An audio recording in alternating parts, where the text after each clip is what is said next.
Hello everyone, एक बार आपका फिर से स्वागत है सिविल्स कनेक्ट के स्टडी प्लेटफॉर्म में। और हम आई दृष्टि मैगजीन को कवर कर रहे थे और उसमें जो संक्षिप्तियाँ वाला जो पोर्शन है उस पोर्शन में हमने आधा उसे कवर कर दिया था और लगभग 192 पेज में हम 192 पेज में थे और उसमें हमने संधि समझौते के पहले तक उसको कवर कर लिया था। चलिए अब आगे देखते हैं और कोशिश करेंगे कि इसको आज के कार्यक्रम में समाप्त कर दिया जाए पूरी तरीके से। तो यहाँ के बाद जो कुछ भी है उसको लगभग मैंने हाईलाइट करके रखा हुआ है, आप उसे डायरेक्ट हाईलाइट कर सकते हैं अपनी मैगजीन में और उसे डायरेक्ट पढ़ करके जा सकते हैं। तो चलिए शुरू करते हैं। तो संधि और समझौते जो हमारा पिलर है उसके तहत मिजोरम सरकार और भाषणी समझौता। तो 18 जून 2025 को बहुभाषी शासन को बढ़ावा देने और मिजो समुदाय को भाषा प्रौद्योगिकी के माध्यम से सशक्त बनाने हेतु मिजोरम सरकार और डिजिटल इंडिया का जो भाषणी डिवीजन है उसके मध्य समझौता हुआ है। अब अगला है सड़क धूल प्रदूषण को कम करने हेतु समझौता। तो वायु गुणवत्ता प्रबंधन आयोग यानी CAQM इन्होंने दिल्ली NCR में शहरी सड़क पुनर्विकास के माध्यम से सड़क धूल प्रदूषण को कम करने के उद्देश्य से CSIR और केंद्रीय सड़क अनुसंधान संस्थान और नई दिल्ली स्थित school of planning and architecture के साथ एक त्रिपक्षीय समझौता ज्ञापन पर हस्ताक्षर किए। अगला है अमूल COVAP के मध्य समझौता।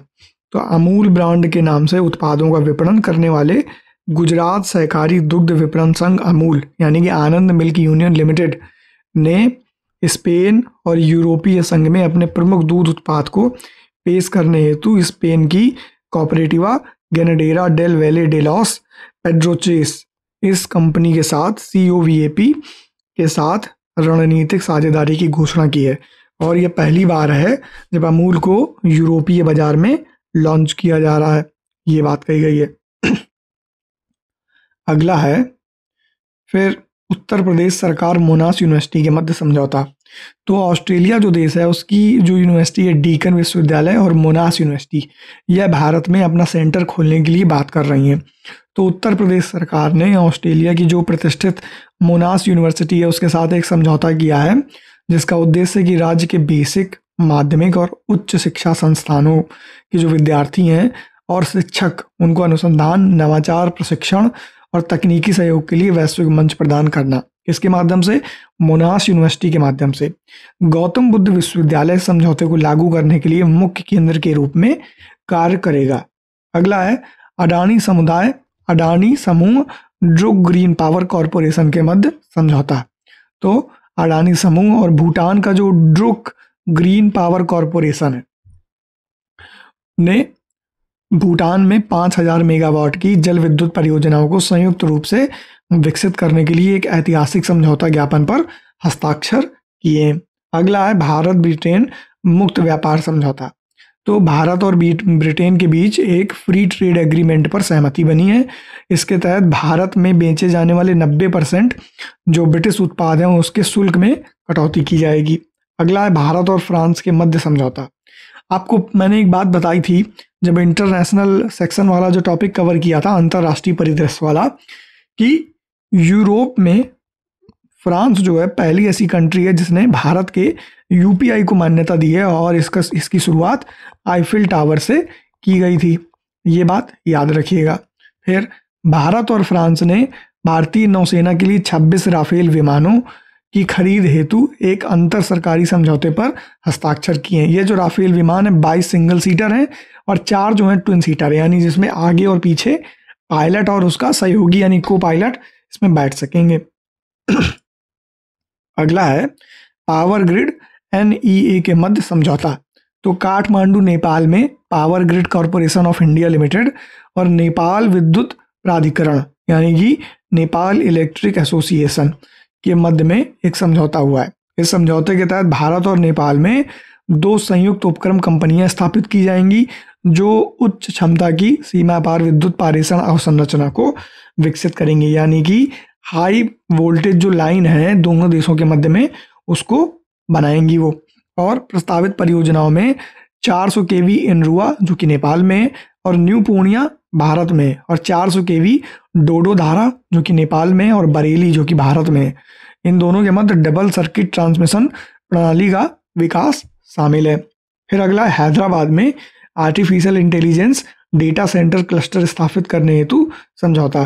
तो जापान की जो ग्लोबल डिजिटल ट्रांसफॉर्मेशन और IT services company NDT data और क्लाउड प्लेटफॉर्म कंपनी नेयासा नेटवर्क यानी कि एनटीटी डाटा और cloud platform company NASA network और तेलंगाना सरकार के हैदराबाद में artificial intelligence data centre cluster स्थापित करने हेतु एक समझौते पर हस्ताक्षर किए। तो जापान की 2 कंपनियां हैं, एनटीटी डाटा और नेसा नेटवर्क, इन्होंने तेलंगाना सरकार के साथ एक समझौता किया है ताकि artificial intelligence data centre cluster स्थापित किए जा सकें।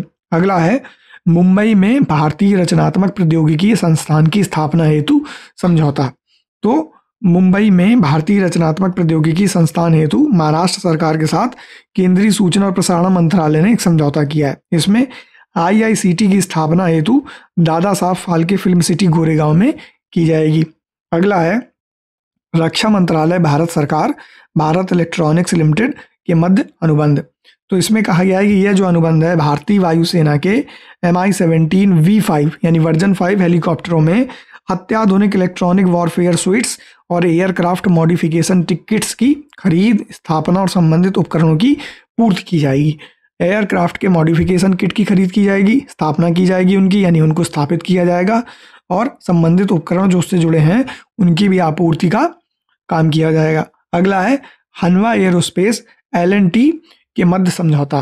तो यह जो अनुबंध है भारतीय सेना के लिए 100 अतिरिक्त K9 वज्र टी स्वचालित हॉवित्जर की आपूर्ति के लिए हुआ है। हॉवित्जर क्या है? तो हॉवित्जर एक तरीके की तोप है, यानी कि एक तरीके का कैनन है जो लंबी दूरी के जो गोला बारूद है उनको फेंकती है। अब हनवा एरोस्पेस और L&T के मध्य ये समझौता हुआ है जिसमें भारतीय सेना के लिए 100 अतिरिक्त K9 वज्र टी स्वचालित हॉवित्जर तोप की आपूर्ति के लिए हुआ है। अगला है भारत के पहले वाणिज्यिक सेमीकंडक्टर फैब के लिए वित्तीय सहायता समझौता। तो इंडिया का एक सेमीकंडक्टर मिशन है। टाटा इलेक्ट्रॉनिक्स प्राइवेट लिमिटेड और टाटा सेमीकंडक्टरिंग जो मैन्युफैक्चरिंग प्राइवेट लिमिटेड है यानी कि Tata electronic private limited TEPL और Tata semiconductor manufacture private limited ये TSMPL, इनके साथ एक वित्तीय समझौता किया गया है।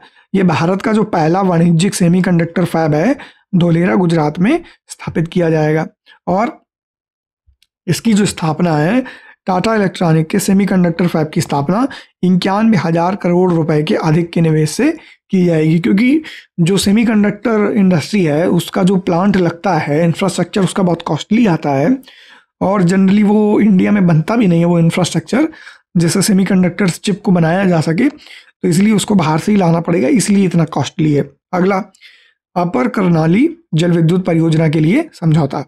तो भारतीय नवीकरणीय ऊर्जा विकास एजेंसी लिमिटेड ने नेपाल में स्थित 900 मेगावाट की इस जल विद्युत परियोजना के विकास के लिए SJVN लिमिटेड और GMR एनर्जी लिमिटेड नेपाल बिजली प्राधिकरण के साथ संयुक्त उद्यम समझौते को अंतिम रूप दे दिया है। तो ये अपर कर्नाली नेपाल से जुड़ा हुआ टॉपिक है। अगला है उत्तर प्रदेश सरकार यामानासी प्रांत के मध्य समझौता। तो उत्तर प्रदेश सरकार और जापान के यामानासी प्रांत के मध्य औद्योगिक सहयोग, पर्यटन और व्यावसायिक शिक्षा के क्षेत्र में सहयोग को बढ़ावा देने हेतु एक समझौता ज्ञापन हस्ताक्षरित हुआ है। अगला है रक्षा मंत्रालय लार्सन एंड टूब्रो लिमिटेड के मध्य अनुबंध। तो ये वही बात है जो ऊपर दी गई है कि K9 वज्र टी स्वचालित ट्रैक्ड आर्टिलरी गन की खरीद हेतु 7628 करोड़ का अनुबंध हस्ताक्षरित हुआ है रक्षा मंत्रालय और L&T के मध्य में। फिर आगे है ट्रांस पैसिफिक पार्टनरशिप के लिए व्यापक प्रगतिशील समझौता। तो यूनाइटेड किंगडम आधिकारिक तौर पर इस समझौते में शामिल होने वाला 12वां देश है। फिर इसरो के ASA के मध्य समझौता। तो भारतीय अंतरिक्ष अनुसंधान संगठन यानी कि इसरो और ऑस्ट्रेलियाई अंतरिक्ष एजेंसी ASA यानी ऑस्ट्रेलियन स्पेस एजेंसी के मध्य अंतरिक्ष गतिविधियों में सहयोग हेतु क्रियान्वयन समझौते पर हस्ताक्षर किए गए हैं, और ये जो समझौता है गगनयान मिशन के लिए सहयोग हेतु किया गया है। फिर कौशल विकास और उद्यमशीलता मंत्रालय और मेटा के मध्य साझेदारी।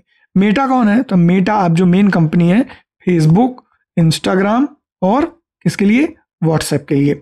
दोनों के बीच में कृत्रिम बुद्धिमत्ता यानी एआई में सहयोग हेतु राष्ट्रीय कौशल प्रशिक्षण संस्थानों में 5 उत्कृष्टता केंद्र स्थापित करने के लिए साझेदारी हुई है।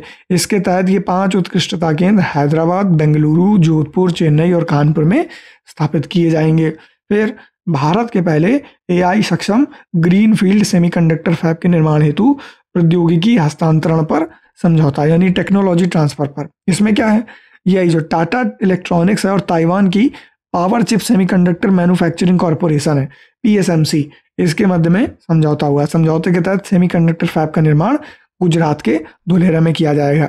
तो ये जो सेमीकंडक्टर फैब वाला हमारा टॉपिक था, इसी का थोड़ा सा अपडेटेड डेटा इसमें दिया है, तो इसको आप चाहें तो जोड़ करके इससे पढ़ सकते हैं।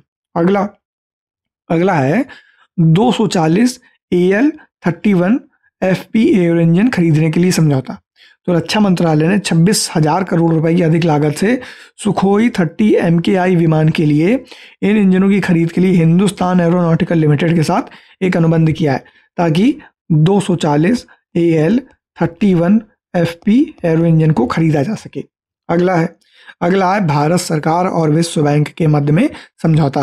तो दोनों, जो भारत सरकार है और विश्व बैंक, दोनों के मध्य 4 राज्यों में 721 किलोमीटर की कुल लंबाई में हरित राष्ट्रीय राजमार्ग गलियारा परियोजना के निर्माण के लिए हस्ताक्षरित 500 मिलियन अमेरिकी डॉलर के समझौते के संबंध में जानकारी दी गई है। यानी कि विश्व बैंक 500 मिलियन अमेरिकी डॉलर भारत सरकार को हरित राष्ट्रीय राजमार्ग गलियारा परियोजना के तहत राजमार्ग बनाने के लिए देगा। अब ये राज्य कौन है, तो पहला है हिमाचल प्रदेश, फिर राजस्थान, उत्तर प्रदेश और आंध्र प्रदेश। फिर रक्षा मंत्रालय और उत्तर प्रदेश एक्सप्रेसवे औद्योगिक विकास प्राधिकरण यानी कि UPEIDA यानी यूपीडा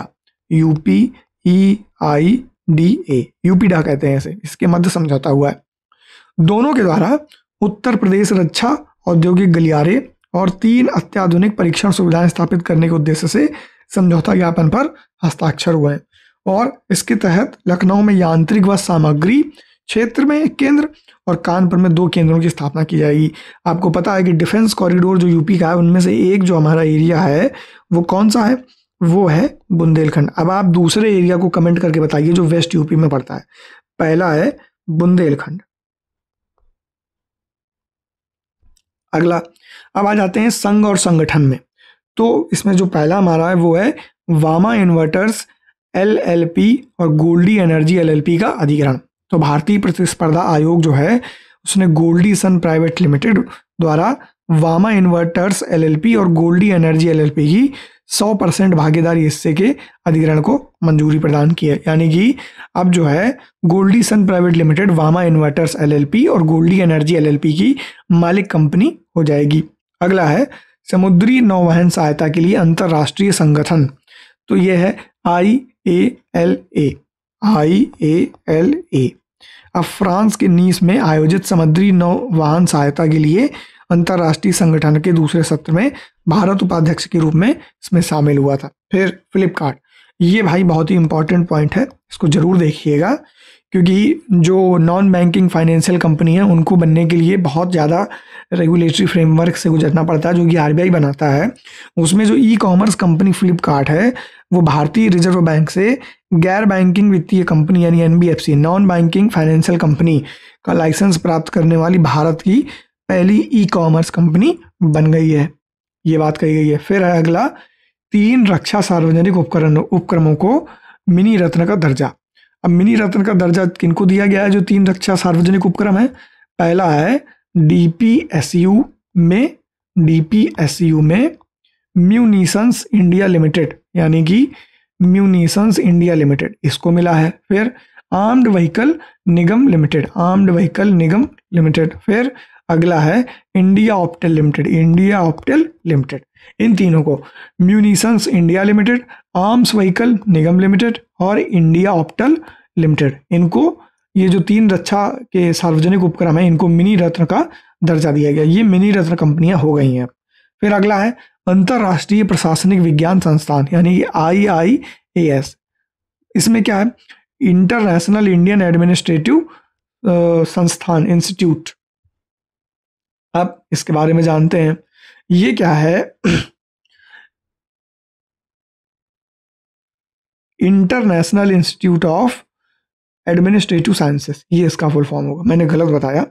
तो भारत जो है अंतर्राष्ट्रीय प्रशासनिक विज्ञान संस्थान का वर्ष 2025 से 28 तक की अवधि के लिए अध्यक्ष बना, यानी 3 सालों के लिए। आरबीआई का नया भुगतान नियामक बोर्ड, पीआरबी जिसका नाम है, यानी पेमेंट रेगुलेटरी बोर्ड। अब भारतीय रिजर्व बैंक ने 6 सदस्यीय एक नया भुगतान नियामक बोर्ड स्थापित किया है। यह बोर्ड भारत में जो भुगतान प्रणाली है उसके विनियमन यानी रेगुलेशन, पर्यवेक्षण के सर्वोच्च नीति निर्माण निकाय के रूप में कार्य करेगा। यानी पीआरबी को अब भुगतान प्रणाली से जुड़ी समस्याओं के लिए बना दिया गया है। अगला है एशियाई उत्पादकता संगठन। अब जकार्ता इंडोनेशिया में आयोजित 67वीं गवर्निंग बॉडी मीटिंग के दौरान भारत ने एशियाई उत्पादकता संगठन की औपचारिक अध्यक्षता ग्रहण की है और भारत का कार्यकाल 1 वर्ष का होगा, 25 से 26। अगला है इलिनॉइस इंस्टीट्यूट ऑफ टेक्नोलॉजी।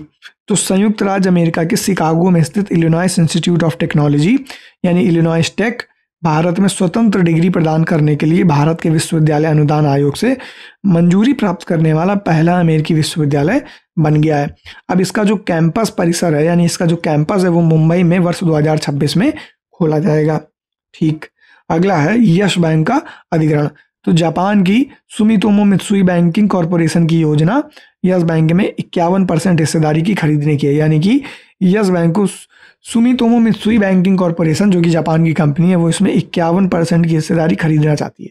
अभी ये पूरी तरीके से हुआ नहीं है, अभी भी ये अधर में अटका हुआ है, यानी कि अभी काम चल रहा है। अगला अडानी ग्रीन एनर्जी लिमिटेड। तो Adani Green Energy Limited 14 gigawatt से अधिक के विशाल परिचालन पोर्टफोलियो के साथ अपने पूरे परिचालन पोर्टफोलियो में जल सकारात्मकता यानी वाटर पॉजिटिविटी हासिल करने वाला विश्व का पहला नवीकरणीय ऊर्जा स्वतंत्र विद्युत उत्पादक बन गया है, यानी कि इंडिपेंडेंट एनर्जी प्रोड्यूसर बन गया है।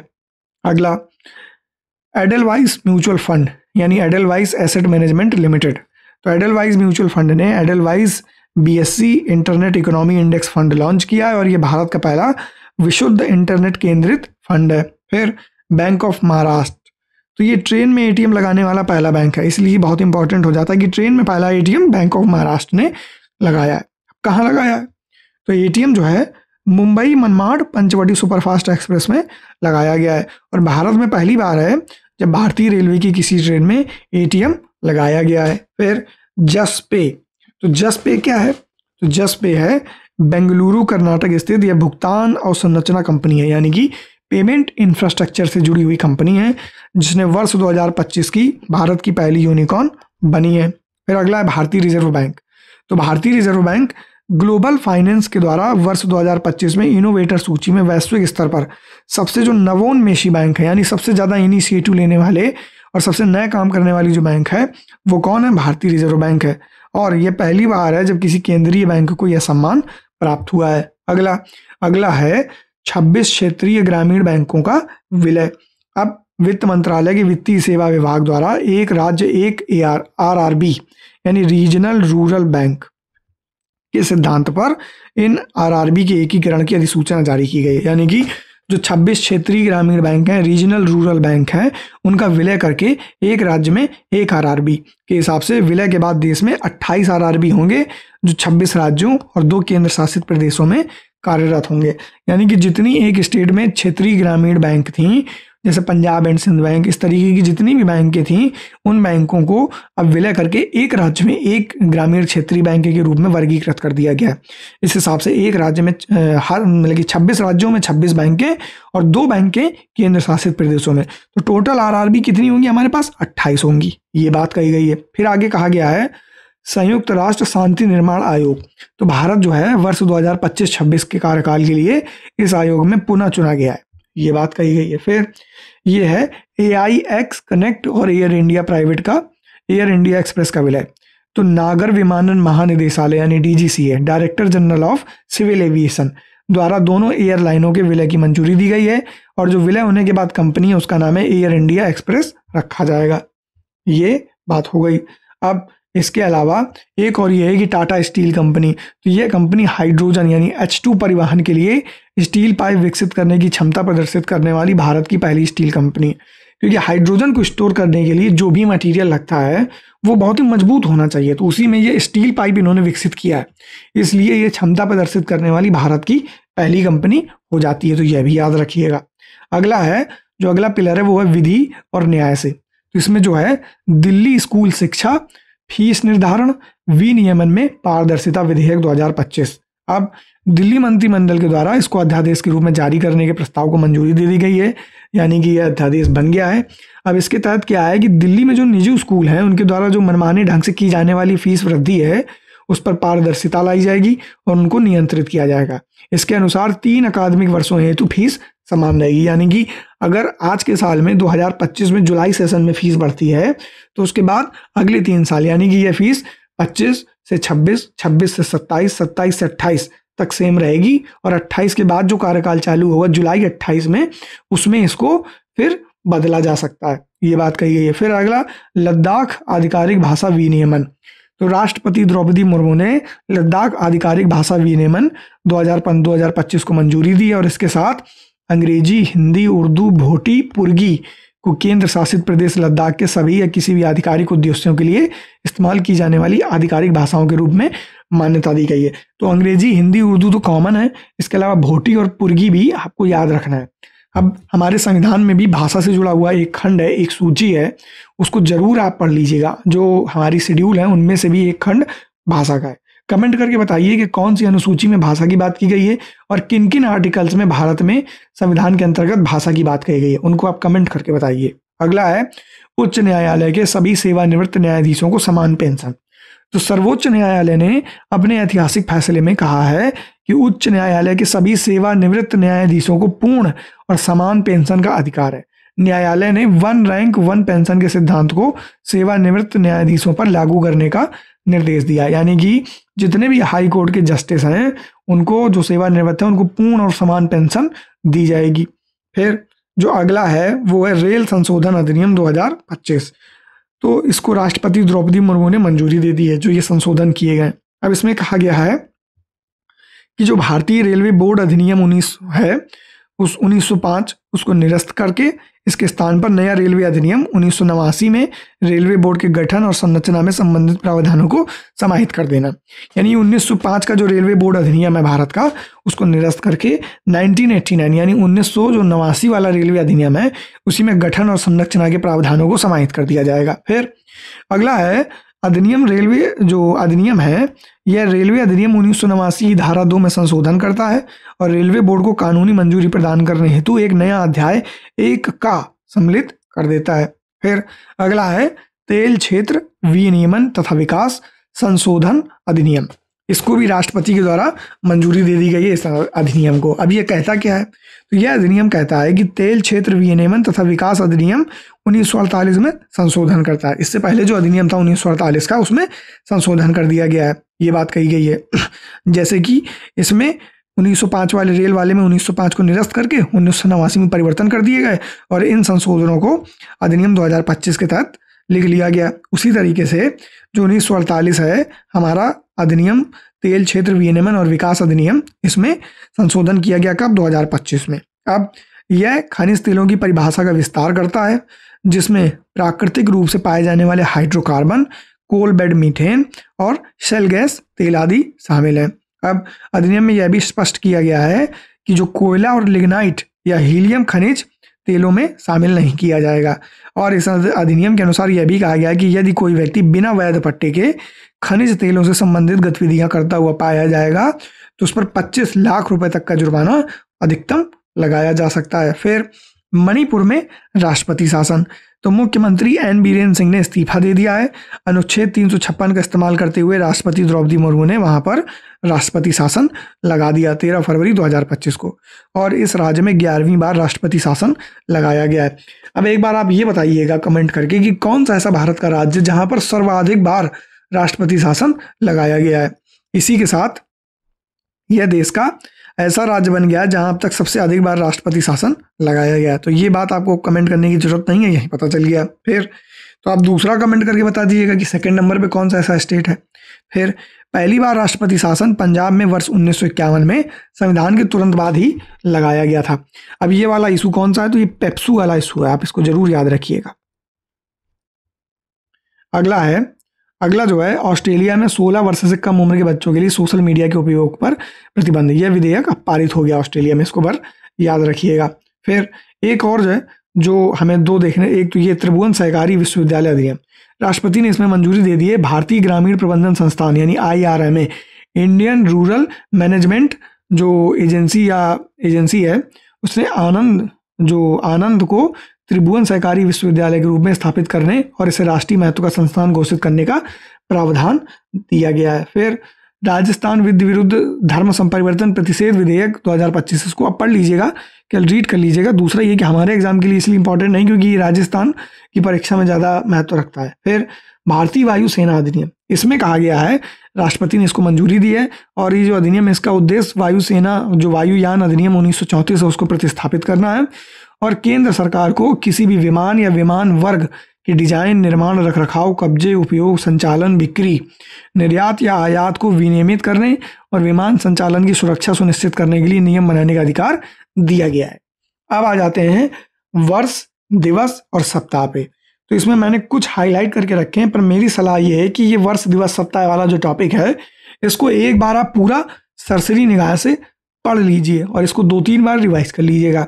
और रिवाइज करेंगे तो आपको एक मोटी मोटी आपके दिमाग में एक छवि बन जाएगी कि हाँ ऐसा कुछ है।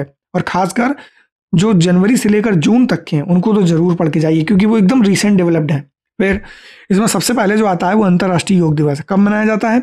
21 जून 2025 को मनाया जाता है। मुख्य विषय है इसका इस बार एक पृथ्वी एक स्वास्थ्य के लिए योग। फिर दूसरा है विश्व शरणार्थी दिवस। यह कब मनाया जाता है? तो 20 जून 2025 को। इसका जो मुख्य विषय है वो है सॉलिडारिटी विथ रिफ्यूजी। अगला है विश्व मरुस्थलीकरण और सूखा रोकथाम दिवस। इसको जरूर याद रखिएगा, 17 जून 2025। यह क्या कहता है? Restore the land, unlock the opportunity. फिर है वैश्विक पवन दिवस, क्योंकि हम पवन ऊर्जा को लेकर के बहुत ज़्यादा बात कर रहे हैं इसलिए अभी इतना इंपॉर्टेंट हो जाता है।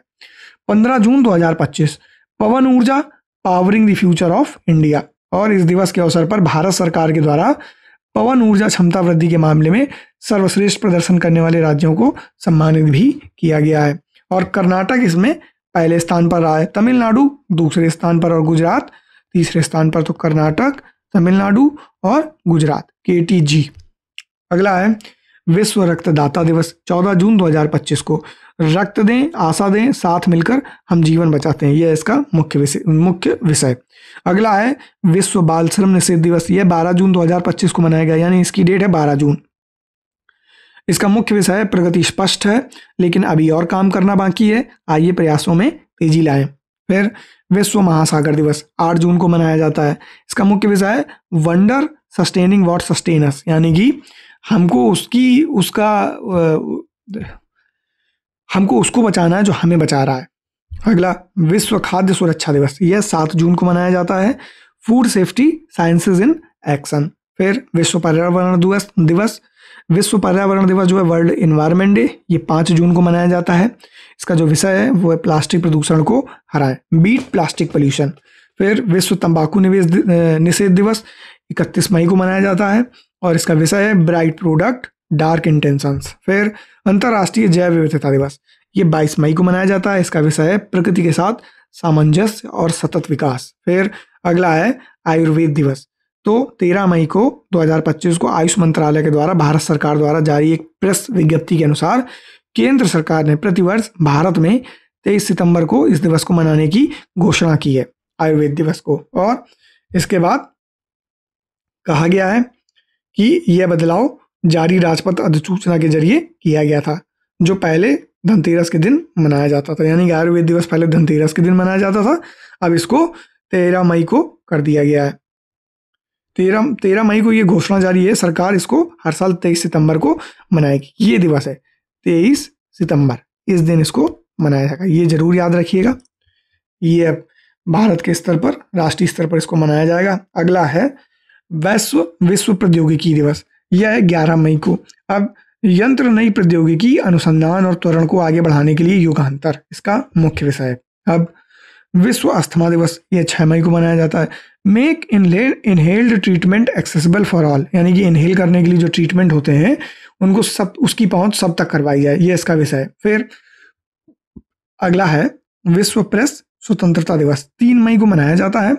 Reporting in a brave new world the impact of artificial intelligence on press freedom and the media, ये इसका मुख्य विषय है। फिर विश्व प्रवासी पक्षी दिवस, ये बहुत ही इंपॉर्टेंट है, इसको जरूर याद रखिएगा। ये 10 मई को मनाया जाता है और एक दिवस में 2 बार मनाया जाता है। एक दिवस वर्ष यानी कि एक साल में 2 बार, मई और अक्टूबर के माह में दूसरे शनिवार को मनाया जाने वाला है। पहला तो यही पॉइंट आ जाएगा कि यह एक साल में एक बार मनाया जाता है, तो गलत है। फिर ये आ जाएगा कि ये दूसरे रविवार को मनाया जाता है, तो गलत। मई और अक्टूबर महीने के दूसरे शनिवार को मनाया जाता है। अब इसका मुख्य विषय है साझा स्थान, पक्षी अनुकूल शहर और समुदाय बनाना। फिर विश्व बौद्धिक संपदा दिवस, यह 26 अप्रैल को मनाया जाता है। IP and music, intellectual property and music, feel the beat of IP, यानी कि इंटेलेक्चुअल प्रॉपर्टी की बीट को फील करिए। फिर अगला है विश्व मलेरिया दिवस। अब इसको 25 अप्रैल को मनाया जाता है। मलेरिया एंड विथ अस, री इन्वेस्ट, री इमेजिन एंड री इग्नाइट, ये इसका मुख्य विषय है।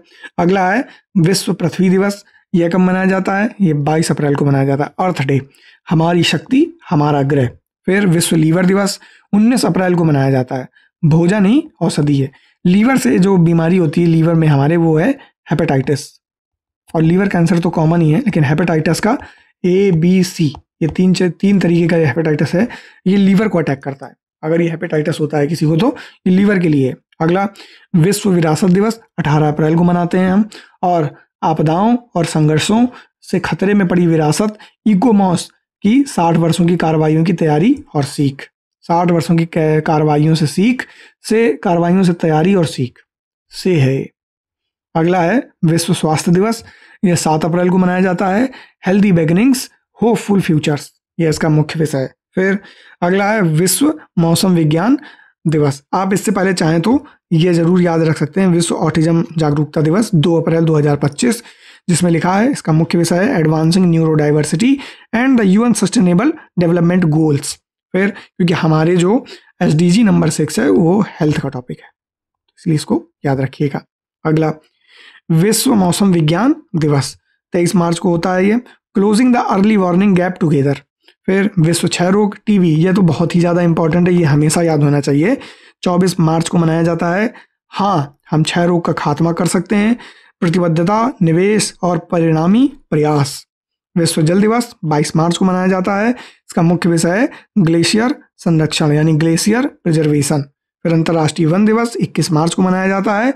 वन और भोजन इसका मुख्य विषय है। फिर अगला है अंतर्राष्ट्रीय महिला दिवस, ये 8 मार्च को है, और इसका जो मुख्य विषय है सभी महिलाओं और लड़कियों के लिए अधिकार, समानता और सशक्तिकरण। फिर विश्व वन्य जीव दिवस, अभी हमने विश्व अंतर्राष्ट्रीय वन दिवस मनाया 21 मार्च को, अब हम 3 मार्च को विश्व वन्य जीव दिवस मनाएंगे, जो वन्य में जीव रहते हैं उनके बारे में। तो wild life conservation finance, investing in people and planet. अगला है राष्ट्रीय विज्ञान दिवस, ये 28 फरवरी को मनाया जाता है। विकसित भारत के लिए विज्ञान और नवाचार में वैश्विक नेतृत्व के लिए भारतीय युवाओं को सशक्त बनाना।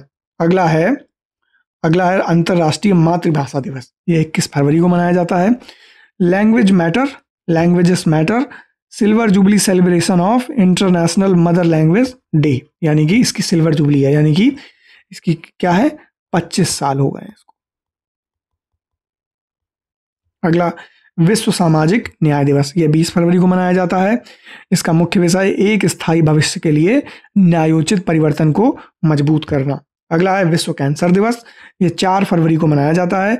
यूनाइटेड बाय यूनिक, यह इसका जो मोटो है, यानी मुख्य विषय ये है, यूनाइटेड बाय यूनिक, और इसको इंपॉर्टेंट जरूर रखिएगा क्योंकि ये बहुत इंपॉर्टेंट है।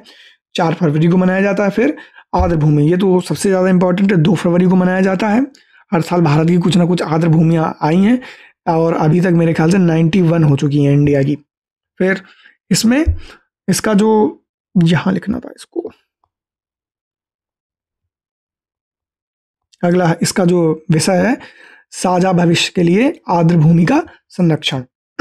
अगला है अंतर्राष्ट्रीय शिक्षा दिवस, ये 24 जनवरी को मनाया जाता है।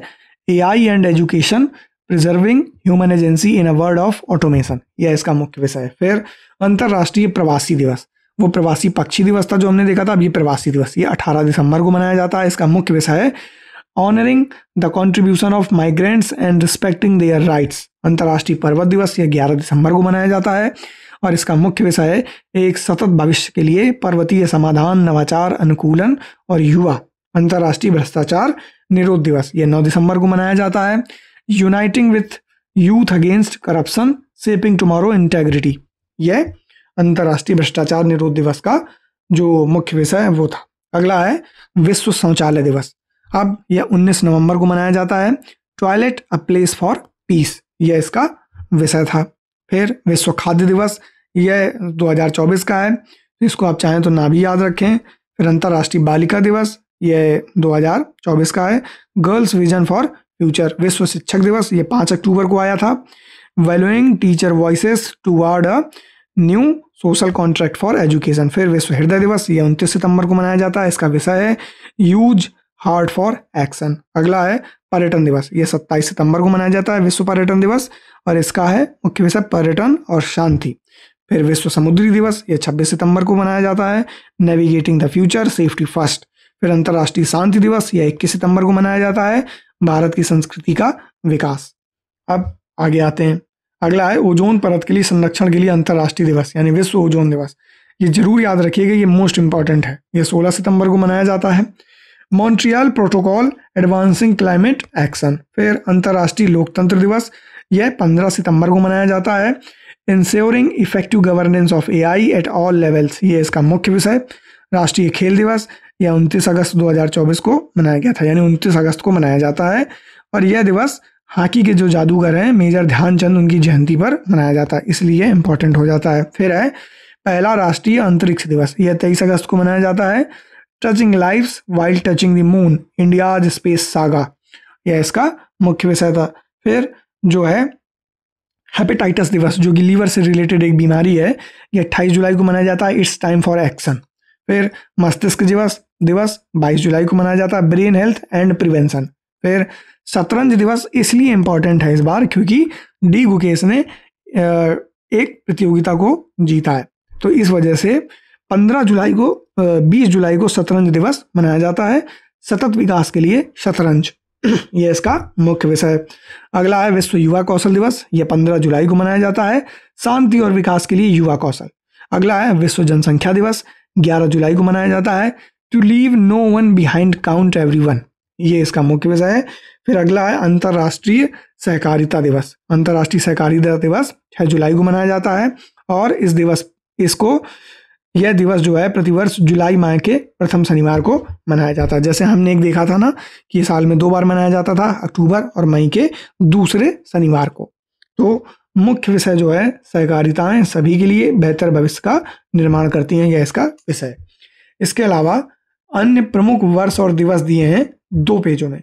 आपका काम यह है कि आप इनको एक बार देख लीजिएगा अच्छे से और समझ लीजिएगा, पढ़ लीजिएगा, तो ये आपके बहुत काम आएगा, क्योंकि इसमें इनको छांटना थोड़ा कठिन है, इसलिए आप अपने दिमाग का इस्तेमाल करके इसको छांटिएगा और देखिएगा। जितने इंपॉर्टेंट थे वो मैंने बता दिए, पर फिर भी इसमें जो मुझे लगता है मैं आपको अभी टिक बता दे रहा हूँ, टिक लगा करके कि कौन सा हमारे काम का है। जैसे कि इसमें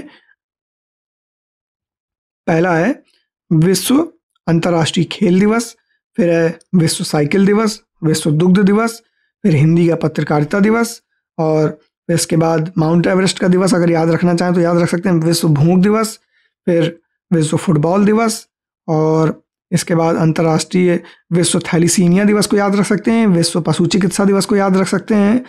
फिर इसके बाद आप याद रख सकते हैं विश्व ग्लूकोमा सप्ताह को, क्योंकि ट्रैकोमा के बारे में हमने पढ़ा है तो इसके बारे में भी जान लेना जरूरी है। फिर एपिलेप्सी दिवस, कुष्ठ रोग दिवस, अंतर्राष्ट्रीय सीमा शुल्क दिवस, युवा दिवस और राष्ट्रीय सुशासन दिवस, ये बहुत ज़रूरी है, इसको ज़रूर याद रखिएगा। फिर इसके साथ साथ विजय दिवस, क्योंकि विजय दिवस की हमारे लिए एक वैल्यू है, और एड्स दिवस। इसके साथ साथ आप इसमें क्या कहते हैं कि पर्यावरण, जो विश्व पर्यावरण स्वास्थ्य दिवस और विश्व संस्कृत दिवस, इसको याद रख सकते हैं। फिर इसके अलावा इस तरफ अगर देखें तो विश्व मानवतावादी दिवस, अंतर्राष्ट्रीय युवा दिवस, और हमने शायद युवा दिवस एक बार और देख लिया है, अगर नहीं है तो फिर यही, वो अंतर्राष्ट्रीय युवा दिवस नहीं था, वो राष्ट्रीय युवा दिवस था। फिर इसके अलावा डेंगू दिवस, ये है एक। अंतर्राष्ट्रीय प्रकाश दिवस, अगर एथलेटिक्स का भी याद रख सकते हैं आप। और फिर इसके बाद श्रमिक दिवस, ये बहुत इंपॉर्टेंट है। नृत्य दिवस, ये भी बहुत इंपॉर्टेंट है। राष्ट्रीय पंचायती राज 24 अप्रैल, ये तो मैंने एक न्यूज़ में बताया ही था, ये जरूर आपको याद रखना चाहिए। फिर लोक सेवा दिवस, क्योंकि आप लोक सेवा में ही जाएंगे तो आपको पता होना चाहिए इसके बारे में। और इसके बाद आपको होम्योपैथी दिवस के बारे में जानकारी होनी चाहिए, विश्व ग्लेशियर दिवस के बारे में जानकारी होनी चाहिए। आप नवरोज, जो कि पारसियों का एक त्यौहार, इसे चाहें तो एक बार रीड कर सकते हैं। फिर अगला अर्थ आवर के बारे में, और इसके बाद जो डाउन सिंड्रोम दिवस है इसको याद रख सकते हैं। महिला न्यायाधीशों की बात हो रही है इसलिए उनका अंतर्राष्ट्रीय दिवस जरूर आपको याद रखना चाहिए। राष्ट्रीय सुरक्षा दिवस याद रखना चाहिए आपको। अंतर्राष्ट्रीय बाल कैंसर दिवस आपके काम आ सकता है, ये जरूर याद रखिए। और राष्ट्रीय महिला दिवस है, इसको याद रखिए। जो अंतर्राष्ट्रीय स्वच्छ ऊर्जा दिवस है, इसको याद रखिए। साथ ही साथ राष्ट्रीय बालिका दिवस, जो कि 24 जनवरी को मनाया जाता है, इसको याद रखिए। विश्व हिंदी दिवस, लोकपाल दिवस, और स्टार्टअप दिवस, और विश्व ब्रेल दिवस। इतने मुझे ऐसे लगते हैं कि आप इनको पढ़ सकते हैं, इन्हें पढ़ लीजिए। इसके अलावा आपको अगर कोई लगता है तो जरूर पढ़िए आप। इधर भी हैं कुछ, इनको भी देख लेते हैं। तो इसमें जैसे पक्षी दिवस है, इसको जरूर याद रखिए। फिर किसान दिवस है, इसको याद रखिए। सुशासन का सप्ताह है, इसको याद रखिए। फिर ऊर्जा संरक्षण है, इसे याद रखिए। भारतीय भाषा दिवस, इसको जरूर याद रखिए। और इसके अलावा भारतीय नौसेना दिवस है, इसको याद रख सकते हैं। राष्ट्रीय प्रदूषण निवारण दिवस, इसको याद रख सकते हैं। संविधान दिवस, वेरी वेरी इंपॉर्टेंट। राष्ट्रीय दुग्ध विकास दिवस, राष्ट्रीय दुग्ध दिवस, इसको जरूर याद रखिए। संविधान दिवस 2 बार लिख दिया है इन्होंने। फिर वर्ल्ड टेलीविजन डे नहीं जरूरी है। डायबिटीज दिवस, निमोनिया दिवस, और शिक्षा दिवस, ये जरूरी है। कैंसर एकता दिवस, एकता दिवस क्योंकि मोदी जी ने डिक्लेयर किया है, इसलिए इसको जरूर याद रखिए। फिर इसके अलावा विश्व पोलियो दिवस, इसको याद रखने की ज़रूरत है। फिर इसके बाद आप चाहें तो विश्व पशु दिवस, इसको याद रख सकते हैं। और इसके अलावा आप इसमें विभाजन की विविध का स्मृति दिवस, ये याद रखिए क्योंकि ये भी मोदी जी के द्वारा ही दिया गया है। फिर इसके बाद इसमें भाला फेंक दिवस, नीरज चोपड़ा के जो ओलंपिक जीतने की वजह से इसको हमने दिवस के तौर पे मनाने की बात कही थी, क्योंकि उन्होंने 2021 में भाला फेंक करके पदक दिलाया था, स्वर्ण पदक। तो उसके संबंध में भाला फेंक दिवस मनाया जाता है, तो उसको याद रखिए। और अर्थ ओवरशूट डे, इसको याद रखिए कि इससे हमें ये पता चलता है कि एक साल में कितने समय तक के संसाधन हमारे बचे हैं अर्थ के पास, उसको लेकर के है। फिर इसके अलावा अंतर्राष्ट्रीय बाघ दिवस, ये बहुत इंपॉर्टेंट है। कारगिल विजय दिवस, इसको याद रखिए। और राष्ट्रीय झंडा दिवस, इसको याद रख सकते हैं। शतरंज दिवस अब जरूरी है इस साल के लिए, इसलिए इसको जरूर याद रखिए। जीएसटी दिवस और राष्ट्रीय चिकित्सक दिवस, इनको देख सकते हैं। अब ये तो हमारे दिवस का कार्यक्रम हो गया है। अब आगे देखते हैं हम पुस्तकों वाला सेक्शन। तो अब पुस्तकों वाले सेक्शन को देखते हैं, और इसमें है a different kind of power. ये पहली पुस्तक है जो जसिंडा ऑर्डन ने लिखी है, इसको जरूर याद रखिएगा। ये न्यूजीलैंड की पहले जो प्रधानमंत्री हैं वो रह चुकी हैं। अगला है India 5000 years of history on the सब कॉन्टिनेंट, ये आंद्रे ट्रुस्के ने लिखी है बुक, इसको जरूर याद रखिएगा। The Naga warriors, the battle of Gokul, ये अक्षत गुप्ता ने लिखी है, इसको याद रखिएगा। फिर अगली है फिर उगना, पार्वती तिर्की की पुस्तक है। ये इसलिए मैंने इसको चूज़ किया है क्योंकि जो साहित्य अकादमी युवा पुरस्कार है उसमें इनको अवार्ड मिला था पार्वती तिर्की को, इसलिए ये बहुत ज़रूरी है। फिर Indira Gandhi and the years that transformed India, ये श्रीनाथ राघवन की पुस्तक, इसको याद रखिए। Mother Mary comes to me, ये अरुंधति रॉय की पुस्तक है, इसको जरूर याद रखिए। फिर अगली जो पुस्तक है वो है टेस्ट क्रिकेट अ हिस्ट्री, ये टिम विकमोर की पुस्तक है, इसको याद रखिए। The one cricket my life and more, ये शिखर धवन की पुस्तक है, इसको याद रखिए। इसमें जो जो मुझको ऐसा लगा है कि आपके इम्पॉर्टेंट है आपके एग्ज़ाम को लेकर के, वो मैंने बताई हैं। आपको क्या करना चाहिए, इम्पॉर्टेंट के अलावा एक बार सारी पुस्तकों को एक बार सरसरी निगाह से देख लेना चाहिए, ताकि आपके दिमाग में रहे कि ऐसा भी कुछ पढ़ा हुआ है। फिर एक ये किताब जरूर आप याद रखिएगा, telecom wars, the race to capture a billion voices, Deepali Gupta की पुस्तक है। फिर एक ये है the great conciliator, Lal Bahadur Shastri and the transformation of India, Sanjeev Chopra की बुक है। इस पेज पर इतनी किताबें हैं। अब इस पेज पर आते हैं। The diary of cricketers wife a very unusual memoir, ये पूजा पुजारा यानी कि इनके जो हस्बैंड हैं चेतेश्वर पुजारा, उनके ऊपर ये बुक है। जनता की कहानी मेरी आत्मकथा, यह है बंडारू दत्तात्रेय की। फिर अगला है हार्ट लैम्प, इसका जो बुकर प्राइज है इनको मिला है बानू मुश्ताक को और दीपा भास्ती जो इसकी अनुवादक है। फिर अगला है tested, big decisions small decision, the remarkable power of resolve, ये पैट कमिंस की बुक है, इसको याद रखिएगा। फिर अगला है beyond the court room reflections on law constitution and nationhood, ये फलियस नरीमन जो बहुत ही फेमस लॉयर हैं इंडिया के, उनकी बुक है। और अगला है सोर्स कोड माई बिगिनिंग्स, सोर्स कोड माई बिगिनिंग्स, ये है बिल गेट्स की बुक, इसको जरूर याद रखिएगा आप। अगली जो पुस्तक है वो है दिया सलाई, जो कि कैलाश सत्यार्थी ने लिखी है, जिनको 2016 का नोबेल प्राइज मिला था संयुक्त रूप से, किसके साथ, तो मलाला यूसुफजई इनके साथ वो भी थी। फिर अगला है नौकर की कमीज, यह विनोद कुमार शुक्ल की किताब है, और विनोद कुमार शुक्ल बहुत अच्छे उपन्यासकार हैं हिंदी के, उनकी किताबें आप जरूर पढ़ सकते हैं, बहुत बेहतरीन उपन्यास लिखते हैं आज के युग में, तो आप उन्हें जरूर पढ़ें। द फर्स्ट जेंटलमैन, ये बिल क्लिंटन और जेम्स पैटरसन की किताब है, और बिल क्लिंटन क्योंकि अमेरिका के राष्ट्रपति रह चुके हैं इसलिए ये बहुत ज़रूरी हो जाती है। फिर life on Mars collected stories, ये नमिता गोखले की किताब है। The new icon Savarkar and the fact, ये अरुण शौरी की किताब है। दिया सलाई वापस से हो चुकी है तो दोबारा नहीं पढ़ेंगे। द ग्लास पैलेस, ये अमिताभ घोष की किताब है। माई बिलव्ड वाइफ अमिताभ कुमार की किताब है ये, और वाइल्ड फिक्शन एसेस, ये अमिताभ घोष की किताब है। तो ये द ग्लास पैलेस और वाइल्ड फिक्शन एसेस ये अमिताभ घोष की किताब है, और माई बिलव्ड वाइफ ये अमिताभ कुमार की है।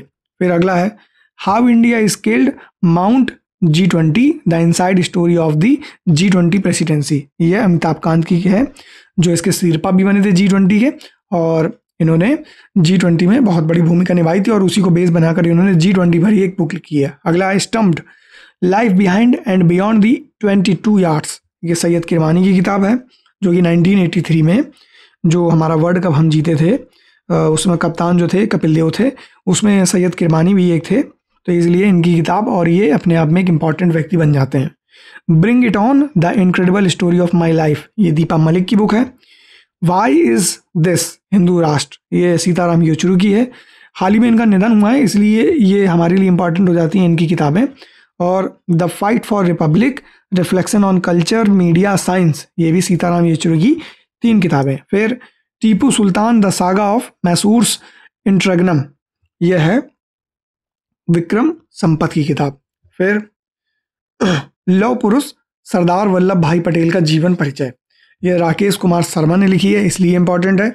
कौन देश को बासी वेणु की डायरी, यह सूरबाला की किताब है, और इनको शायद हिंदी छूटा हुआ हिंदी तो नहीं कहूँगा मैं, लेकिन किसी न किसी तरीके का पुरस्कार पिछले साल मिला था इसलिए इंपॉर्टेंट हो जाती हैं। फिर शताब्दी के झरोखे से, ये रामचंद्र गुहा की किताब है जो मशहूर इतिहासकार है।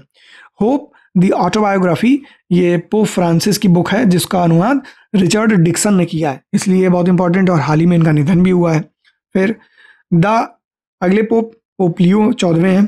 द सर्कल ऑफ लाइफ, ये सुधा मूर्ति की पुस्तक है, तो इसलिए इसको याद रखना जरूरी है। अगला है सोर्स कोड, हम ऑलरेडी पढ़ चुके हैं। Speaking with nature the origin of Indian environmentalism, ये रामचंद्र गुहा की किताब है। अभी शताब्दी वाली एक किताब हमने देखी थी शताब्दी के झरोखे से, उसी तरीके से ये दूसरी किताब है इनकी।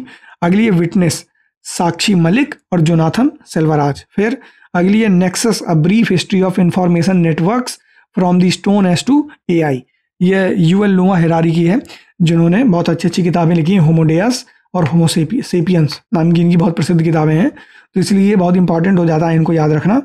फिर पुष्कर धामी हिमालय की जीवन तूष्मा, ये संभावना पंत की किताब है, इसको याद रख सकते हैं, एग्जाम में हो सकता है कि पूछ लिया जाए इस तरीके का कुछ। फिर citizen my life after white house, ये बिल क्लिंटन की बुक है, और इससे पहले भी इन्होंने एक किताब लिखी थी द फर्स्ट जेंटलमैन, तो इन्होंने 2 किताबें हो गई इनकी, दोनों को याद रखिए। Nehru's India past present and future, ये प्रोफेसर आदित्य मुखर्जी की बुक है। फिर the Gandhian statesman of Bihar Nitish Kumar, Ashok Chaudhary और सांबेवी चौधरी की बुक है। Modi's governance triumph reshaping India's path to prosperity, ये तरुण चुग की किताब है। फिर अगला है power within the leadership legacy of Narendra Modi, ये आर बाल सुब्रमण्यम की किताब है, इसको याद रख सकते हैं। फिर है एड फाइंड्स अ होम, ये आलिया भट्ट की बुक है। फिर सोर्स कोड हम ऑलरेडी पढ़ चुके हैं। अ वंडरलैंड ऑफ वर्ड्स, यह है शशि थरूर की पुस्तक, तो इसको आप याद रख सकते हैं। अब यहाँ द नागा स्टोरी और एक और पुस्तक है जो है नागा वॉरियर्स, तो आप इसमें भटकेंगे नहीं। नागा स्टोरी सुमन वाजपेयी ने लिखी है और जो नागा वॉरियर्स है वो अक्षत गुप्ता ने लिखी है। ये रहे। फिर अगला है द विनर्स माइंडसेट, ये शेन वॉटसन की जो एक क्रिकेटर हैं उनकी किताब है। The conspiracy to oust me from the presidency, यानी कि मुझको वहाँ से हटाने के लिए, ऑस्ट का मतलब होता है हटा देना, गोटाबाया राजपक्षे की पुस्तक है और ये श्रीलंका के राष्ट्रपति थे एक समय तक। द हंग्री टाइड, ये अमिताभ घोष की पुस्तक है। मकतूब, ये पाब्लो कोएल्हो की पुस्तक है। इनकी किताबें बहुत ही सुंदर होती हैं। जैसे आपने अल्केमिस्ट नाम की एक बुक का नाम सुना होगा जो बहुत ही चर्चित है, तो इसलिए इनकी किताब का नाम याद करना जरूरी है। द पार्टीशन प्रोजेक्ट, ये सादिया फारूकी की किताब है, इसको याद रखना जरूरी है। फिर है an uncommon love, the early life of Sudha and Narayan Murthy, यह चित्रा बनर्जी दिवाकरुणी इन्होंने लिखी है, इसलिए जरूरी है। अगला है 4 star of destiny and autobiography, यह जनरल मुकुंद नरवणे हैं उनकी पुस्तक है और ये बहुत ही अच्छे सेना के अधिकारी हैं और ये टॉप लेवल के अधिकारी थे, तो इसलिए इनकी किताब को याद रखना जरूरी है। फिर fertilizing the future, Bharat's march toward fertilizer self sufficiency, doctor Mansukh Mandaviya की पुस्तक है जो कि मंत्री भी रह चुके हैं एक समय तक, अभी भी हैं, ये मुझे नहीं पता है। फिर सहदावा, ये मुनव्वर राना की पुस्तक है। 11 रूल्स फॉर लाइफ, ये चेतन भगत की पुस्तक है। Breaking the mold, reimagining India's economic future, Raghuram Rajan और रोहित लांबा। रघुराम राजन जो कि भारत के पूर्व रिजर्व बैंक के गवर्नर रह चुके हैं, इसलिए ये किताब इंपॉर्टेंट हो जाती है। नए भारत का सामवेद, ये स्वयं भारत के प्रधानमंत्री नरेंद्र मोदी ने लिखी है, इसलिए ये पुस्तक इंपॉर्टेंट है। जेबा एन एक्सीडेंटल सुपर हीरो, ये हुमा कुरैशी की पुस्तक है। वेलकम टू पैराडाइस, ये ट्विंकल खन्ना की पुस्तक है। Modi the challenge of 2024, Minhaj merchant की पुस्तक है। द प्रॉफिट, खलील जिब्रान, ये एक बेहतरीन लेखक हैं, इसलिए इनकी किताब को याद रखना आपके लिए जरूरी हो जाता है, द प्रॉफिट को। फिर knife, meditation after an unattempted murder, ये सलमान रुश्दी की पुस्तक है क्योंकि इन पर चाकू से एक हमला हुआ था। तो ये मैं ये नहीं बता रहा हूँ कि इस पुस्तक का जो समरी है वो इसमें इससे जुड़ा हुआ है, बस मैं इसलिए बता रहा हूँ ताकि आपको याद रह जाए कि इनकी आंख में चोट आई थी उस टाइम। फिर अगला है the book of life, my dance with Buddha for success, ये विवेक रंजन अग्निहोत्री हैं उनकी पुस्तक है। मोदी का बनारस, ये अरविंद चतुर्वेदी की पुस्तक है। Through the broken grass and autobiography, ये टी.एन. शेषन जो भारत के बहुत ही बेहतरीन जो चुनाव आयुक्त हैं उनके ऊपर है, तो इसको जरूर याद रखिएगा। अगला है स्मोक एंड एसेस, ये अमिताभ घोष की पुस्तक है। तो अमिताभ घोष की हमने लगभग 4 से 5 किताबें देखी हैं, तो इसलिए ये इंपॉर्टेंट हो जाते हैं। फिर विक्ट्री सिटी, ये सलमान रुश्दी की दूसरी पुस्तक है। पहली पुस्तक कौन सी थी जो हमने देखी थी, वो थी knife meditation after an attempted murder. अगला है कम लेट्स रन, ये सुब्रमण्यम जी की किताब है। The light we carry, overcoming in uncertain times, ये मिशेल ओबामा की है। इनकी एक और किताब थी जो पिछले किसी एग्जाम में पूछी गई थी, वो है बिकमिंग, आप इसको जरूर याद रखिएगा, ये जनरली एग्जाम में पूछी जाती है। Brave heart of Bharat, vignettes from Indian history, यह विक्रम संपत की पुस्तक है।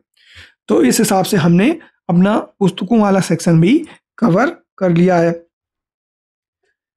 अब हम अपने जो संक्षिप्तियाँ नाम का जो हमारा टॉपिक था या जो पिलर था, उसके हम अपने एकदम अंतिम टॉपिक पे आ चुके हैं और यह है विविध, और कोशिश करेंगे कि सारे के सारे टॉपिक्स को हम देखते हुए चलें। तो इसी क्रम में जो हमारा पहला है टॉपिक है वो है भारत की पहली मोबाइल आधारित ई वोटिंग प्रणाली। तो बिहार राज्य निर्वाचन आयोग ने देश में पहली बार एंड्रॉयड आधारित मोबाइल ऐप के माध्यम से ई वोटिंग सिस्टम शुरू करने का निर्णय लिया है, और यह जो है पहल आगामी नगर निगम और शहरी निकाय चुनावों से शुरू की जाएगी, जो कि 28 जून 2025 को बिहार के पूरे राज्य में आयोजित किए जाएंगे। अगला है नई फास्टैग आधारित वार्षिक पास योजना, इसको जरूर याद रखिएगा, ये बहुत इंपॉर्टेंट है। तो इसमें कहा गया है कि केंद्रीय मंत्री नितिन गडकरी जो हैं, जो रोड मिनिस्टर हैं, उन्होंने 3,000 रुपए की नई फास्टैग आधारित वार्षिक पास योजना 15 अगस्त 2025 से लागू होगी, ये बात कही है। यह पास 1 वर्ष या अधिकतम 200 ट्रिप जो भी पहले हो जाए उन तक के लिए मान्य रहेगा। अगला है केंद्रीय स्वीकृति एवं निगरानी समिति CSMC की तीसरी बैठक। तो केंद्रीय स्वीकृति और निगरानी समिति की तीसरी बैठक प्रधानमंत्री आवास योजना शहरी 2.0 के अंतर्गत कुल 2,34,864 आवासों के निर्माण को मंजूरी प्रदान की गई है। यह आवास 9 राज्यों असम में, बिहार में, छत्तीसगढ़ में, गुजरात में, मध्य प्रदेश में, महाराष्ट्र, उड़ीसा, राजस्थान और उत्तर प्रदेश में स्वीकृत किए गए। 2,34,864 आवास कहाँ? शहरी क्षेत्र में। अगला है तीव्र गश्तीपोत अचल। तो भारतीय तटरक्षक बल जो है, इंडियन कोस्ट गार्ड फोर्स है, उसने गोवा शिपयार्ड लिमिटेड यानी GSL द्वारा निर्मित किए जा रहे 8 पोतों की श्रृंखला में 5वें तीव्र गश्तीपोत अचल को गोवा में लॉन्च किया है। फिर वर्ष 2025 से 2035 तक की अवधि तक जल विद्युत दशक। तो अरुणाचल प्रदेश सरकार ने 2025 से 35 यानी 10 साल की अवधि तक जल विद्युत दशक घोषित किया है इसको। एयर कंडीशनर की जो तापमान सीमा है उसका मानकीकरण। तो केंद्रीय मंत्री जो मनोहर लाल खट्टर हैं, जो हरियाणा के पूर्व मुख्यमंत्री हैं, उन्होंने जानकारी दी है कि सरकार एयर कंडीशनिंग मानकों के संबंध में देश में शीघ्र ही एक नया प्रावधान लागू करेगी। और इसमें कहा गया है कि तापमान मानकीकरण 20 डिग्री सेल्सियस से 28 डिग्री सेल्सियस के बीच निर्धारित किया जाएगा। अभी क्या है कि मिनिमम 16 डिग्री से लेकर के 30 डिग्री तक रहता है। किसी किसी एसी में, जैसे ओ जनरल की एसी लीजिए या मित्सुबिशी की एसी लीजिए, तो उसमें 18 डिग्री से चालू होकर के 28 डिग्री तक जाता है। और साथ ही साथ जो सरकारी कार्यालय हैं और कहीं कहीं प्राइवेट सेक्टर में भी 24 डिग्री को नियत रखा गया है कि यही हमारा रूम टेम्परेचर होना चाहिए जब एसी चले तब। फिर अगला है नेवा प्लेटफॉर्म। तो केंद्रीय मंत्री हैं डॉक्टर एल मुरुगन, उन्होंने पुदुचेरी विधानसभा में इसका उद्घाटन किया है।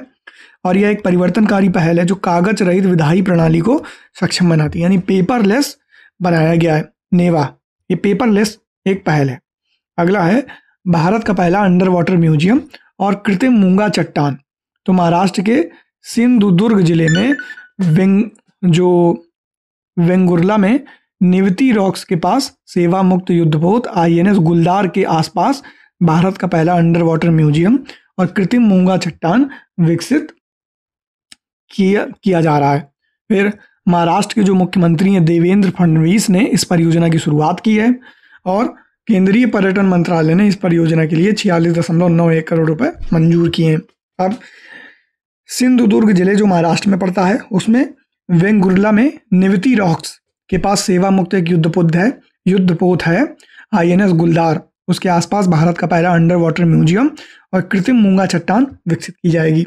फिर ग्रेटर फ्लेमिंगो अभ्यारण्य। तो विश्व पर्यावरण दिवस जो कि 5 जून को होता है के अवसर पर तमिलनाडु सरकार ने धनुषकोडी, एकदम तमिलनाडु का दक्षिणी छोर, रामनाथपुरम जिला में ग्रेटर फ्लेमिंगो अभ्यारण्य को अधिसूचित किया है। अगला है वेस्ट पिकर एन्यूमरेशन ऐप। अब सामाजिक न्याय एवं अधिकारिता मंत्रालय है, उसके द्वारा नमस्ते योजना के तहत कचरा बीनने वालों की प्रोफाइलिंग हेतु एक देशव्यापी waste picker enumeration app launch किया गया। एन्यूमरेशन का मतलब ही गणना होता है और वेस्ट पिकर यानी कि जो कचरा उठाते हैं। फिर परिवर्तनीय गति वाला पम्प्ड स्टोरेज प्लांट। तो THDC इंडिया लिमिटेड ने टिहरी उत्तराखंड में 1000 मेगावाट की परिवर्तनीय गति पंप स्टोरेज परियोजना की पहली 250 मेगावाट इकाई के COD प्रक्रिया के सफल आरंभ की घोषणा की है। यह जो भारत का पहला परिवर्तनीय गति वाला पम्प्ड स्टोरेज प्लांट है और किसी भी केंद्रीय सार्वजनिक क्षेत्र उपक्रम यानी कि जो सेंट्रल पब्लिक सेक्टर एंटरप्राइज है उसके द्वारा स्थापित सबसे बड़ी पम्प्ड स्टोरेज परियोजना है। टिहरी हाइड्रो पावर कॉम्प्लेक्स की कुल क्षमता इस परियोजना के संचालन के बाद 2400 मेगावाट हो जाएगी, जिससे ये भारत का सबसे बड़ा जल विद्युत कॉम्प्लेक्स बन जाएगा। अगला है उम्मीद पोर्टल। तो केंद्र सरकार ने देश भर में जो वक्फ संपत्तियां हैं उनके बेहतर प्रबंधन और पारदर्शिता को बढ़ावा देने के उद्देश्य से इस उम्मीद को लॉन्च किया है, उम्मीद पोर्टल को। उम्मीद का जो पूर्ण रूप है unified Waqf management empowerment efficiency and development.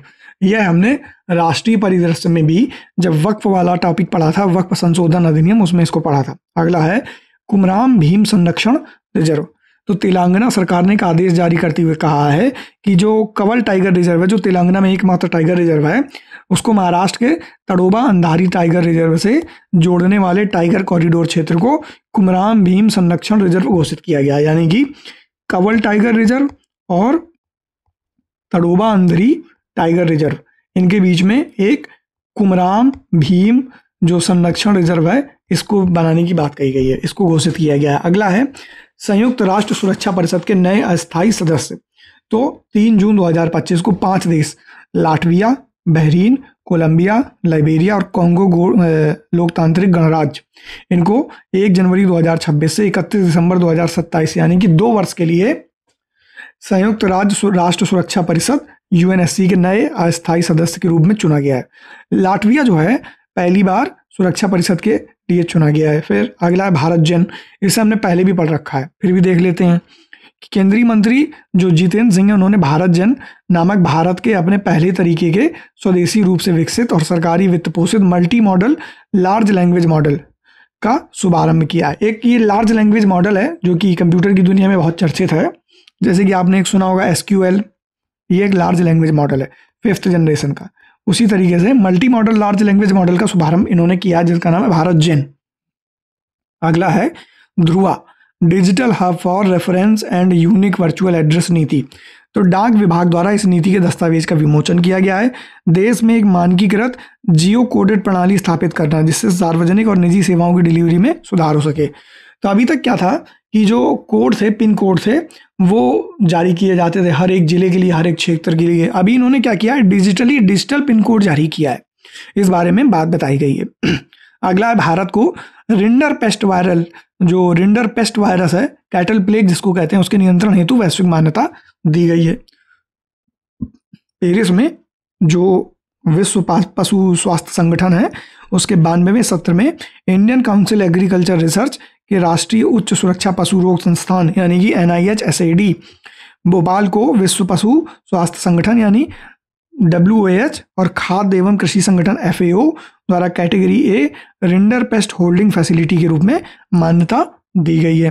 फिर भारत की पहली जीन संपादित भेड़, इसको जानते हैं। तो कश्मीर के शेर कश्मीर कृषि विज्ञान और प्रौद्योगिकी विश्वविद्यालय SKUAST कश्मीर ने भारत की पहली जीन संपादित भेड़ को सफलतापूर्वक तैयार किया है। फिर भारत की पहली निजी हेलीकॉप्टर असेंबली लाइन, तो Tata advance system limited TASL और एयरबेस के द्वारा, एयरबस होना चाहिए वैसे, ये भारत की पहली निजी हेलीकॉप्टर असेंबली लाइन कर्नाटक के कोलार जिले में वेमगल औद्योगिक क्षेत्र में स्थापित की जाएगी। भारत फोरकास्ट सिस्टम, तो केंद्रीय मंत्री जितेंद्र सिंह ने विश्व की पहली स्वदेशी रूप से विकसित उच्च रेजोल्यूशन मौसम पूर्वानुमान प्रणाली भारत फोरकास्ट सिस्टम का शुभारंभ किया है। और भारतीय प्रणाली जो ये है, भारतीय उष्ण देशीय मौसम विज्ञान संस्थान पुणे के द्वारा विकसित की जाएगी, IITM के द्वारा। अगला है चागोस द्वीप समूह समझौता।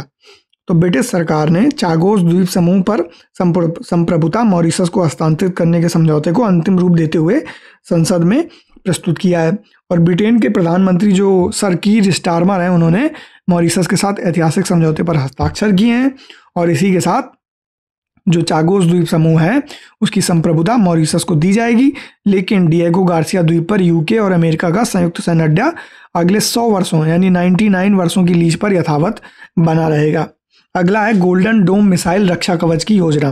तो अमेरिकी राष्ट्रपति डोनाल्ड ट्रंप ने गोल्डन डोम मिसाइल रक्षा कवच की योजना का अनावरण किया। जैसे इजराइल में आयरन डोम है, इसका नाम आपने बहुत सुना होगा, अभी जब ये सब घटनाएं हो रही थी ईरान इजराइल लेबनान वाली, तो उसमें आपने सुना होगा। फिर अगला है न्यू डेवलपमेंट बैंक NDB का नया सदस्य। तो अल्जीरिया जो है उसको आधिकारिक रूप से न्यू डेवलपमेंट बैंक का नया सदस्य देश बनाया गया है। भारत को ट्रकोमा उन्मूलन के लिए WHO का प्रमाण पत्र। तो भारत को विश्व स्वास्थ्य संगठन यानी वर्ल्ड हेल्थ ऑर्गेनाइजेशन के द्वारा जिनेवा स्विट्जरलैंड में ट्रकोमा के उन्मूलन के लिए प्रमाण पत्र प्रदान किया गया है। ट्रकोमा एक खतरनाक नेत्र रोग है जो क्लमाइडिया ट्रकोमैटिस नामक जीवाणु के संक्रमण के कारण होता है। अगला है 16वीं शेर जनगणना। तो गुजरात के जो मुख्यमंत्री हैं भूपेंद्र पटेल, उन्होंने 16वीं शेर जनगणना के परिणामों की घोषणा की है। और इसके अनुसार गुजरात में वर्ष 2001 के 327 की तुलना में वर्तमान में 2025 में एक 891 एशियाई शेर हैं। यहाँ आपने एक जगह सुना होगा गिर हिल रीजन, एक मांडो हिल रीजन, यहाँ पर एशियाई शेर पाए जाते हैं जिनको गिर एशियाई शेर कहा जाता है। फिर अगला है सागर भवन और पोलर भवन। तो केंद्रीय मंत्री जितेंद्र सिंह ने गोवा स्थित राष्ट्रीय ध्रुवीय और समुद्री अनुसंधान केंद्र NCPOR में सागर भवन और पोलर भवन का उद्घाटन किया है। पोलर भवन में भारत का पहला ध्रुवीय और समुद्री संग्रहालय भी होगा, जिसे वर्ष 2027 तक प्रारंभ कर दिया जाएगा। अगला AI न्यूज एंकर अंकिता। तो असम के जो मुख्यमंत्री हेमंत बिस्व शर्मा हैं, असम राज्य की पहली AI न्यूज एंकर अंकिता को पेश किया गया है। अब आप कमेंट करके ये बताइएगा मुझे कि असम ने गुवाहाटी के अलावा एक और जगह को राजधानी बनाया है, उसका नाम बताइएगा आप कमेंट में।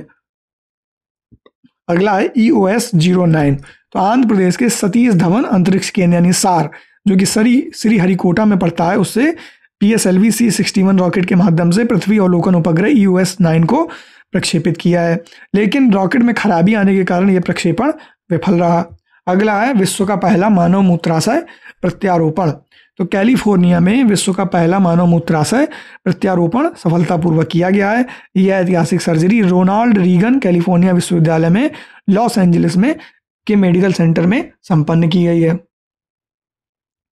रोनाल्ड रीगन जहां तक मुझे ऐसा लगता है कि अमेरिका के राष्ट्रपति रह चुके हैं। अगला है पूर्णतः सौर ऊर्जा से संचालित होने वाली देश की पहली विधानसभा। तो दिल्ली के जो उपराज्यपाल हैं विनय कुमार सक्सेना, उन्होंने विधानसभा अध्यक्ष विजेंद्र गुप्ता ने दिल्ली विधानसभा परिसर में 500 किलोवाट के सौर ऊर्जा संयंत्र की आधारशिला रखी है। इस हिसाब से सौर ऊर्जा से संचालित होने वाली देश की पहली विधानसभा बन जाती है। भारत का पहला 3 नैनोमीटर चिप डिजाइन सेंटर।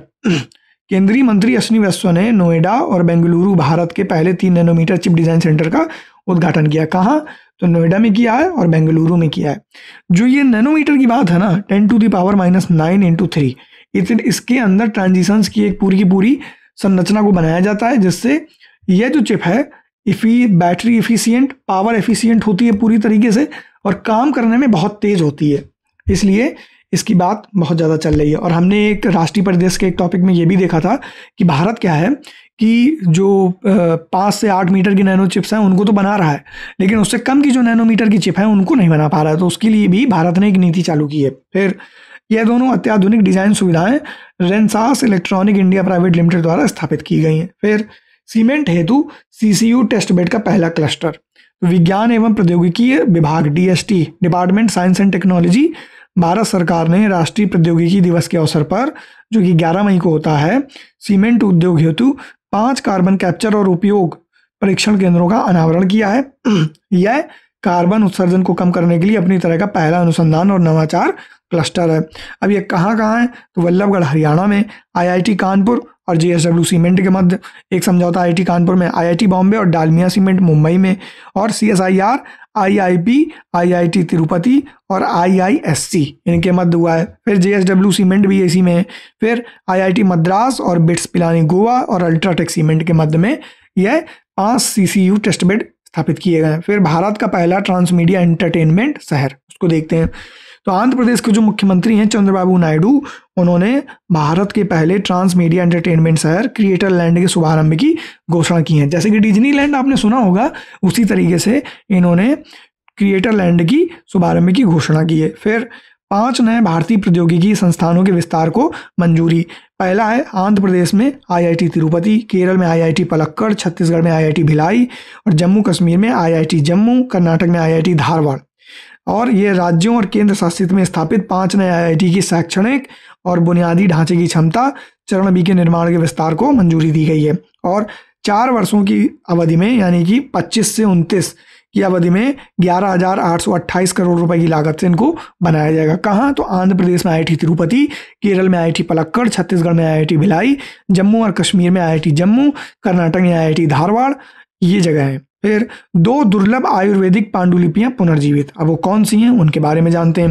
हालांकि इसे भी हमने राष्ट्रीय परिदृश्य में कंप्लीट किया हुआ है। तो केंद्रीय आयुर्वेद विज्ञान अनुसंधान परिषद है, केंद्रीय आयुर्वेदी विज्ञान अनुसंधान परिषद, उसने 2 दुर्लभ आयुर्वेदिक पांडुलिपियों को पुनर्जीवित किया। पहला है द्रव्य रत्नाकर निघंटु और दूसरी है द्रव्य नामाकर निघंटु, इनको पुनर्जीवित किया गया है। फिर अगला है बायोलंपी वैक्सीन। अब इसको देखते हैं। तो जो आंध्र प्रदेश के मुख्यमंत्री एन चंद्रबाबू नायडू उन्होंने पशु में होने वाली lumpy skin disease bio lumpy vaccine नामक नवीन पशु टीके को लॉन्च किया है और इसे भारतीय कृषि अनुसंधान परिषद के सहयोग से भारत बायोटेक की सहायक कंपनी बायोवेट के द्वारा इसको बनाया गया है और यह विश्व का पहला दीवा मार्कर टीका है। तो differentiating infected from vaccinated animals, इसको कहते हैं दीवा। फिर भारत का पहला अंतर्राज्यीय चीता कॉरिडोर, अभी हमने बाघ कॉरिडोर पढ़ा था कहाँ, तेलंगाना और महाराष्ट्र के बीच में, कंवल टाइगर रिजर्व और तड़ोबा अंधेरी टाइगर रिजर्व के बीच में, जिसका नाम था भीम से नाम कुछ करके था। फिर यह जो है चीता कॉरिडोर किसके बीच में है, तो यह है मध्य प्रदेश और राजस्थान के मध्य में विकसित किया जाएगा, MP राजस्थान, इस तरीके से याद रखिए। फिर अगला है LSAM 24 यार्ड 134, तो यह 10वां गोला बारूद सह टॉर्पीडो सह मिसाइल बार्ज है, इसको शामिल किया गया है नौसेना में।